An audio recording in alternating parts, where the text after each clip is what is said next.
আমি হলাম জাঞ্জিরওয়ালা মৌলানা। কে তোমরা? তোমরা কোথায় যাচ্ছ?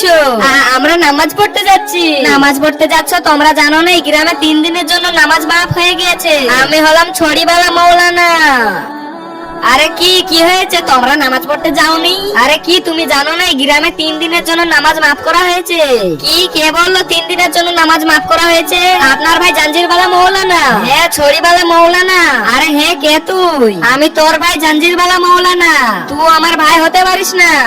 আরে ভাইয়া, তার আগে দেখবো কে কে শয়তানকে হারিয়ে আল্লাহকে ভালোবাসে। যারা যারা আল্লাহকে ভালোবাসে তারা ভিডিওটা লাইক করে চ্যানেলটি সাবস্ক্রাইব করে দাও। আর যারা শয়তানকে ভালোবাসে তারা লাইক সাবস্ক্রাইব করার দরকার নেই। আর কমেন্টে লিখে যাও আল্লাহু আকবার। আরে কে তুই? আমি হলাম শয়তান।